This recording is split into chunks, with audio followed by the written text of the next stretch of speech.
क्योंकि इधर की सारी ग्राउंड सप्लाई क्या है, डिस्कनेक्ट हो गई है। अब ग्राउंड सप्लाई डिस्कनेक्ट हो गई, जब मैं इस पे लगाऊंगा तो मेरे को तो वोल्टेज सही से नहीं दिखाएगा ना। तो इसका मतलब प्रॉब्लम किसकी है, इस शंट रजिस्टर की है।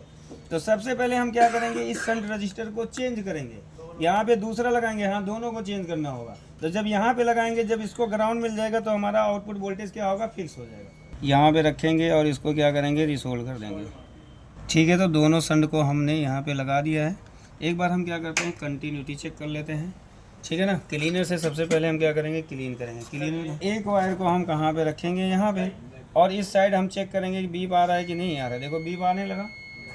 अब इधर के जितने भी सारे सेक्शन को चेक करेंगे ना, सब लोग यहाँ पे बीप साउंड देना शुरू कर दिए। जैसे यहाँ पे भी चेक कर लोगे, आपको बीप आना शुरू हो जाएगा। ठीक है ना, पहले बीप साउंड नहीं आ रहा था, क्यों, क्योंकि शंट रजिस्टर ने वैल्यू को बढ़ा दिया था, जिसके कारण क्या हो रहा था कि इसका ग्राउंड डिस्कनेक्ट हो गया था और आउटपुट में वोल्टेज आपको कम मिल रहा था। लेकिन इधर चेक करने पे सारे वोल्टेज हाई दिखा रहे थे। ठीक है ना, तो अब हम क्या करेंगे, इसको हमने चेंज कर दिया। अब एक पोलराइज कैपेसिटर यहाँ पे वो फट गया है, इसको हम क्या करेंगे, चेंज करेंगे। देखो पहले फॉल्ट एलईडी नहीं जल रही थी और यहाँ पे देख सकते हैं फॉल्ट एलईडी जलने लगी है। अब मैं चार्जिंग आउटपुट आपको चेक करा देता हूँ। यहाँ पे देखो कितना वोल्ट हो रहा है, देखो यहाँ पे कितना वोल्ट है, कोई वोल्ट नहीं है यहाँ पे, है ना। और यहाँ पे देखेंगे कितना वोल्ट है, ये देखो रेफरेंस पे 0 वोल्ट दिखा रहा है। और रेफरेंस पे अगर 0 वोल्ट है ना, तो आउटपुट आपको कितना मिल रहा है, देखने को ज़्यादा मिल रहा है। देखो 110 मिल रहा है ना, 110 है ना।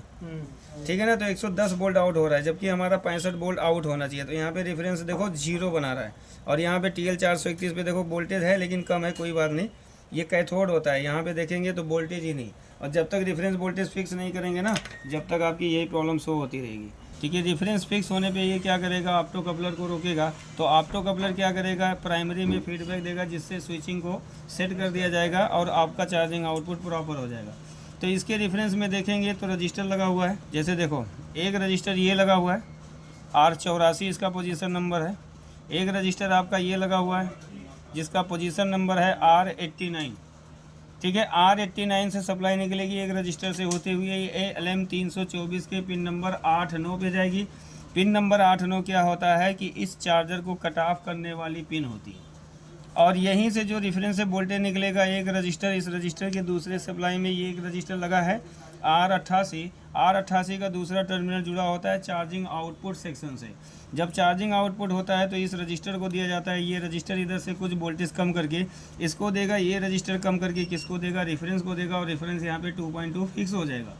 लेकिन अभी देखा जाए तो यहाँ पे रेफरेंस वोल्टेज नहीं बन रहा है ना।